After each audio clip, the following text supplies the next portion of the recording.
ये साप्ताहिक बाइबल का उपदेश Plainfield Christian science church independent से है, जो प्लेनफील्ड, न्यू जर्सी, अमेरिका में है। अधिक जानकारी के लिए कृपया हमारी वेबसाइट पर जाएं www.plainfieldcs.com। आपके अध्ययन के लिए ये पाठ रविवार 19 जनवरी 2025 के लिए है। विषय: जीवन, स्वर्णपथ, प्रेरितों के काम।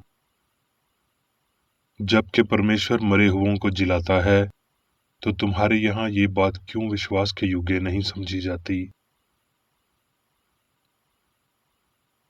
उत्तरदायी ध्यान।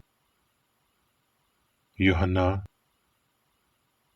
इस पर यीशु ने उनसे कहा, क्योंकि जैसे पिता मरे हुओं को उठाता और जिलाता है, वैसा ही पुत्र भी जिन्हें चाहता है जिलाता है।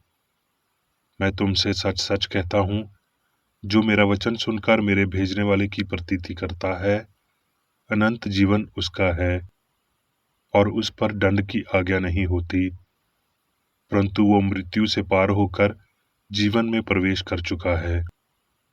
मैं तुमसे सच सच कहता हूँ, वो समय आता है और अब है, जब मृतक परमेश्वर के पुत्र का शब्द सुनेंगे, और जो सुनेंगे वो जिएंगे। क्योंकि जिस रीति से पिता अपने आप में जीवन रखता है, उसी रीति से उसने पुत्र को भी ये अधिकार दिया कि अपने आप में जीवन रखे, वरन उसे न्याय करने का भी अधिकार दिया, इसलिए कि वो मनुष्य पुत्र है। इससे अचंभा मत करो, क्योंकि वो समय आता है कि जितने कब्रों में हैं, वो उसका शब्द सुनकर निकलेंगे। जिन्होंने भलाई की है, वो जीवन के पुनरुत्थान के लिए जी उठेंगे, और जिन्होंने बुराई की है, वो दंड के पुनरुत्थान के लिए जी उठेंगे। पाठ उपदेश बाइबल में से उत्पत्ति। और हनूक की कुल अवस्था 365 वर्ष की हुई, और हनूक परमेश्वर के साथ साथ चलता था। फिर वो लूप हो गया, क्योंकि परमेश्वर ने उसे उठा लिया। अबरानियों। विश्वास ही से हनूक उठा लिया गया कि मृत्यु को ना देखे, और उसका पता नहीं मिला, क्योंकि परमेश्वर ने उसे उठा लिया था। और उसके उठाए जाने से पहले उसकी ये गवाही दी गई थी कि उसने परमेश्वर को प्रसन्न किया है। मत्ती। उस समय यीशु गलील से यरदन के किनारे पर यूहन्ना के पास उससे बपतिस्मा लेने आया, परंतु यूहन्ना ये कहकर उसे रोकने लगा कि मुझे तेरे हाथ से बपतिस्मा लेने की आवश्यकता है, और तू मेरे पास आया है। यीशु ने उसको ये उत्तर दिया कि अब तू ऐसा ही होने दे, क्योंकि हमें इसी रीति से धार्मिकता को पूरा करना उचित है। तब उसने उसकी बात मान ली। और यीशु बपतिस्मा लेकर तुरंत पानी में से ऊपर आया, और देखो, उसके लिए आकाश खुल गया, और उसने परमेश्वर के आत्मा को कबूतर के नियन उतरते और अपने ऊपर आते देखा। और देखो, ये आकाशवाणी हुई कि ये मेरा प्रिय पुत्र है, जिससे मैं अत्यंत प्रसन्न हूँ। यूहन्ना। मरियम और उसकी बहन मार्था के गांव बैतनिया का लाजर नामी एक मनुष्य बीमार था। ये वही मरियम थी जिसने प्रभु पर इत्र डालकर उसके पांव को अपने बालों से पूंछा था। इसी का भाई लाजर बीमार था। सो उसकी बहनों ने उसे कहला भेजा कि हे प्रभु, देख, जिससे तू बहुत प्रीति रखता है, वो बीमार है। ये सुनकर यीशु ने कहा, ये बीमारी मृत्यु की नहीं, परंतु परमेश्वर की महिमा के लिए है, कि उसके द्वारा परमेश्वर के पुत्र की महिमा हो।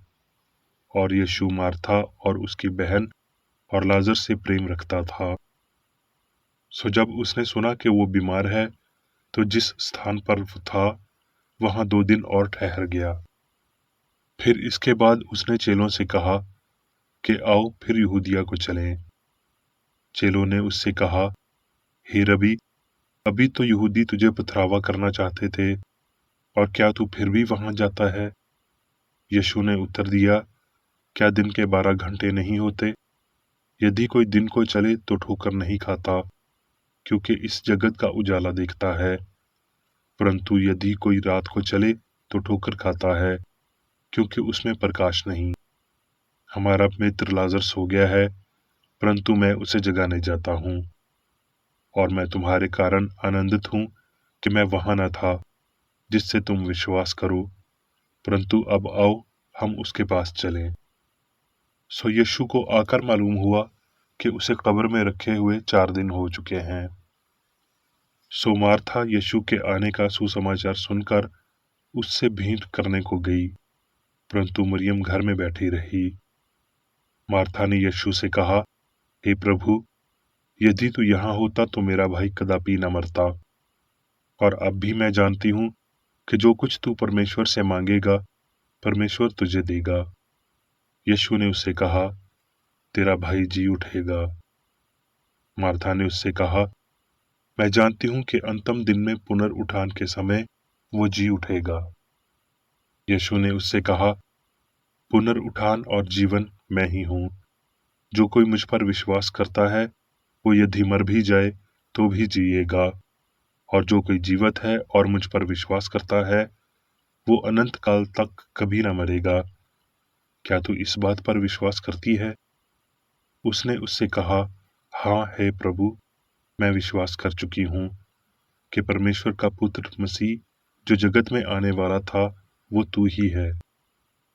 जब मरियम वहां पहुंची जहां यीशु था, तो उसे देखकर उसके पांव पर गिरी और कहा, हे प्रभु, यदि तू यहाँ होता तो मेरा भाई न मरता। तब यीशु ने उसको और उन यहूदियों को जो उसके साथ आए थे रोते देखा, तो आत्मा में बहुत ही उदास हुआ और घबरा कर कहा, तुमने उसे कहाँ रखा है? उन्होंने उससे कहा, हे प्रभु, चल कर देख ले।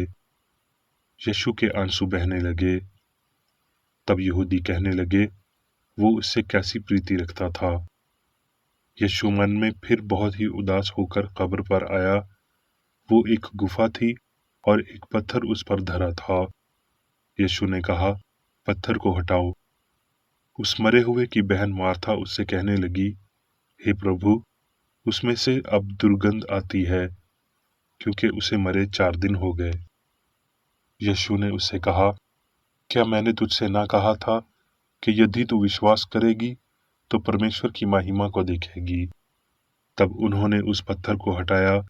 फिर यीशु ने आंखें उठाकर कहा, हे पिता, मैं तेरा धन्यवाद करता हूँ कि तूने मेरी सुन ली है, और मैं जानता था कि तू सदा मेरी सुनता है, परंतु जो भीड़ पास पास खड़ी है उनके कारण मैंने ये कहा, जिससे कि वो विश्वास करें कि तूने मुझे भेजा है।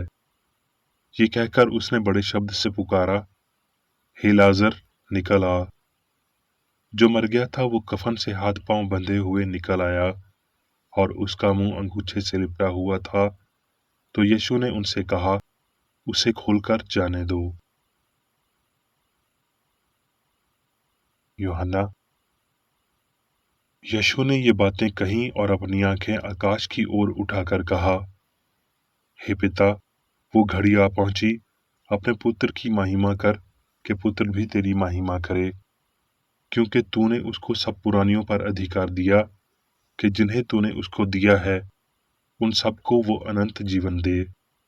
और अनंत जीवन ये है, वो तुझ अद्वित सच्चे परमेश्वर को और यीशु मसीह को जिसे तूने भेजा है जाने। यूहन्ना। और वो गवाही ये है कि परमेश्वर ने हमें अनंत जीवन दिया है, और ये जीवन उसके पुत्र में है। मैंने तुम्हें जो परमेश्वर के पुत्र के नाम पर विश्वास करते हो इसलिए लिखा है कि तुम जानो कि अनंत जीवन तुम्हारा है, और ये भी जानते हैं कि परमेश्वर का पुत्र आ गया है, और उसने हमें समझ दी है कि हम सत्य को पहचाने, और हम उसमें जो सत्य है अर्थात उसके पुत्र यीशु मसीह में रहते हैं। सच्चा परमेश्वर और अनंत जीवन यही है। अब मैं मेरी बेकर एडी द्वारा क्रिश्चियन साइंस की किताब विज्ञान और स्वस्थ शास्त्रों की कुंजी के साथ के साहस संबंधी अंश पढ़ूंगा। विज्ञान और स्वस्थ। पिता, अनंत जीवन, एक मन, ईश्वरीय सिद्धांत, जिसे आमतौर पर ईश्वर कहा जाता है। शास्त्रों का अर्थ है कि ईश्वर सब कुछ है। इससे ये पता चलता है कि ईश्वरीय मन और उनके विचारों के अलावा किसी भी चीज में वास्तविकता या अस्तित्व नहीं है। शास्त्र ये भी घोषणा करते हैं कि ईश्वर आत्मा है, इसलिए आत्मा में सब कुछ समान जैसे है और कोई मतभेद नहीं हो सकता। सब कुछ जीवन है और कोई मृत्यु नहीं है। भगवान के ब्रह्मांड में सभी कुछ उसे व्यक्त करता है। यदि हनूक की धारणा उसकी भौतिक इंद्रियों के सामने सबूतों तक ही सीमित थी, तो वो कभी भी ईश्वर के साथ नहीं चल सकता था और ना ही अनंत जीवन के प्रदर्शन में निर्देशित हो सकता था। गलतियां कभी नहीं होती हैं। अच्छाई की ओर हर कदम भौतिकता से प्रस्थान है और ईश्वर आत्मा की ओर एक प्रवृत्ति है। भौतिक सिद्धांत सीमित, अस्थायी और असंगत के प्रति विपरीत आकर्षण द्वारा अनंत और शाश्वत अच्छे के प्रति इस आकर्षण को आंशिक रूप से पंगु बना देते हैं। बाइबल आत्मा की नावीकरण के द्वारा शरीर के परिवर्तन को सिखाती है।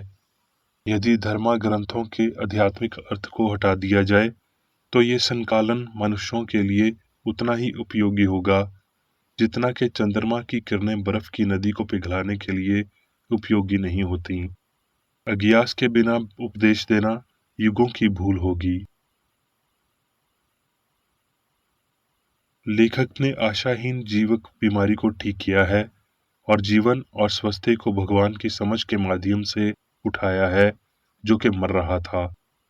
ये मानना कि पाप सर्वशक्तिमान और अनंत जीवन पर हावी हो सकता है, ये पाप है और इस जीवन को इस समझ के साथ प्रकाश में लाना चाहिए कि कोई मृत्यु नहीं है, साथ ही साथ आत्मा के अनय अनुग्रह द्वारा भी।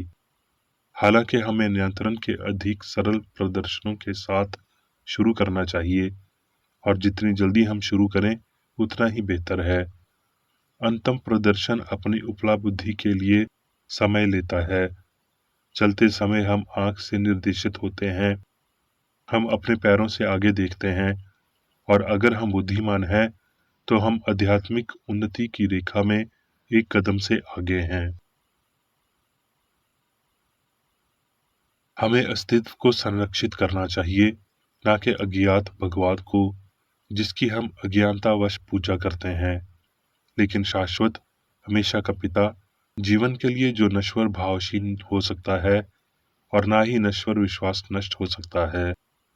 हमें मानव की गलत फहमियों को दूर करने और उन्हें जीवन के साथ बदले की क्षमता का एहसास करना चाहिए, जो आध्यात्मिक है, भौतिक नहीं। यदि यीशु ने मौत के सपने भरम से लाजर को जगाया, तो ये साबित हुआ कि मसीह गलत अर्थों में सुधार कर सकता है।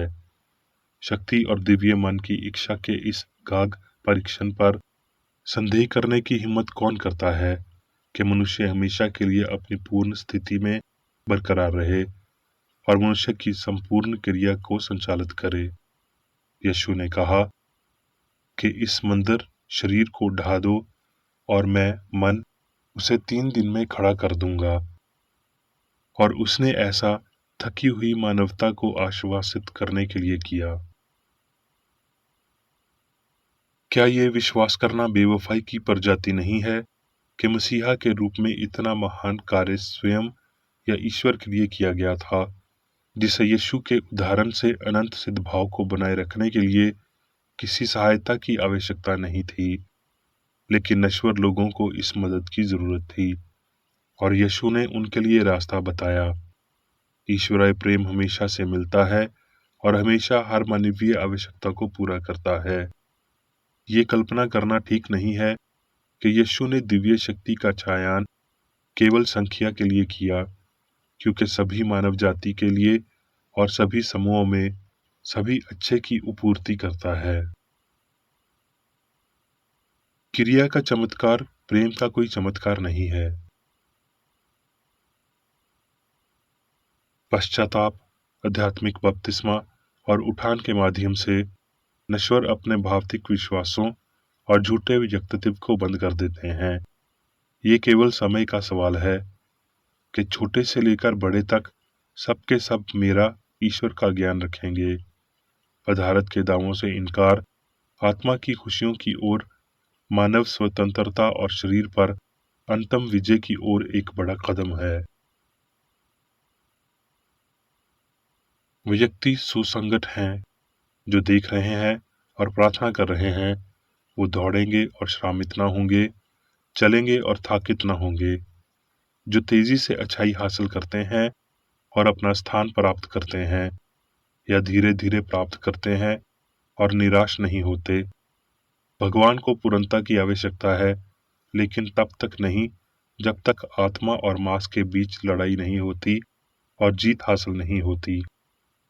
अस्तित्व के आध्यात्मिक तथ्य चरण दर चरण प्राप्त होने से पहले खाना पीना या भौतिक रूप से कपड़े पहनना बंद करना वेद नहीं है। जब हम धैर्य पूर्वक ईश्वर की प्रतीक्षा करते हैं और सत्य की तलाश करते हैं, तो वो हमारे मार्ग का निर्देशन करता है। अपूर्ण नश्वर धीरे धीरे आध्यात्मिक पूर्णता के चाम को समझ लेते हैं, लेकिन दूरदशा शुरू करने और होने की बड़ी समस्या को प्रदर्शित करने के संघर्ष को जारी रखने के लिए बहुत कुछ कर रहा है। जन्म, क्षय और मृत्यु के भौतिक बोध से उत्पन्न होते हैं, आध्यात्मिक से नहीं, क्योंकि बाद में जीवन और चीजों से नहीं बनता जो मनुष्य खाता है। पदार्थ इस शाश्वत तथ्य को नहीं बदल सकता कि मनुष्य का अस्तित्व इसलिए है क्योंकि ईश्वर का अस्तित्व है। विज्ञान में मन ना तो पदार्थ उत्पन्न करता है और ना ही पदार्थ मन उत्पन्न करता है। किसी भी नश्वर मन में बनाने या नष्ट करने की शक्ति या अधिकार या ज्ञान नहीं है। सब कुछ एक ही मन के अधीन है, यहाँ तक कि ईश्वर भी। जीवन वास्तविक है और मृत्यु भ्रम है। यीशु की मार्ग में आत्मा के तत्वों का प्रदर्शन भौतिक अर्थों के सबसे गहरे दर्शन को समान जैसे और अमरता में बदल देता है। इस सर्वोच्च क्षण में मनुष्य का विशेष अधिकार हमारे मालिक के शब्दों को साबित करना है कि यदि कोई व्यक्ति मेरे वचन पर चलेगा तो वो अनंत काल तक मृत्यु को न देखेगा। झूठे न्यासों और भौतिक साक्ष्यों के बारे में विचार करने के लिए, ताकि आध्यात्मिक तथ्य सामने आ सकें, ये महान प्राप्ति है जिसके माध्यम से हम असत्य को हटा देंगे और सत्य को स्थान देंगे। इस प्रकार हम मंदिर या ध्येय को सच में स्थापित कर सकते हैं, जिसका निर्माता और बनाने वाला परमेश्वर है। जीवन है, था और हमेशा सामग्री से स्वतंत्र रहेगा, क्योंकि जीवन ईश्वर है और मनुष्य जीवन का विचार है। अब मैं मेरी बेकर एडी द्वारा चर्च मैनुअल में दिए गए 3 दैनिक कर्तव्यों को पढ़ूंगा। दैनिक प्रार्थना। प्रत्येक दिन प्रार्थना करने के लिए इस चर्च के प्रत्येक सदस्य का कर्तव्य होगा, तुम्हारा राज्य आए, ईश्वरी सत्य, जीवन और प्रेम के शासन को मुझ में स्थापित कर और मुझ पर शासन कर, और तेरा वचन सभी मनुष्यों के स्नेह को समृद्ध कर सकता है और उन पर शासन कर। आदेशों और कर्तव्यों के लिए एक नियम। ना तो दुश्मनी और ना व्यक्तिगत लगाव मदर चर्च के सदस्यों के आदेशों और कर्तव्यों पर लागू करना चाहिए। विज्ञान में दिव्य प्रेम ही मनुष्य को नियंत्रित करता है और एक क्रिश्चियन विज्ञानी प्यार की मीठी सुविधाओं को दर्शाता है। प्यार में डांटने पर, सच्चा भाईचारा, परोपकार और क्षमा में। इस चर्च के सदस्यों को प्रतिदिन ध्यान रखना चाहिए और सभी बुराई दूर करने, भविष्यवाणी, न्याय करने, निंदा करने, परामर्श देने, प्रभावित करने या गलत तरीके से प्रभावित होने से बचने के लिए प्रार्थना करनी चाहिए। कर्तव्य के प्रति सतर्कता। इस चर्च के प्रत्येक सदस्य का ये कर्तव्य होगा कि वो प्रतिदिन आक्रामक मानसिक सुझाव से बचाव करे और भूलकर भी ईश्वर, नेता और मानव जाति के प्रति अपने कर्तव्य की उपेक्षा नहीं करनी चाहिए। उनके कामों से उन्हें आंका जाएगा और वो उचित या निंदनीय होगा।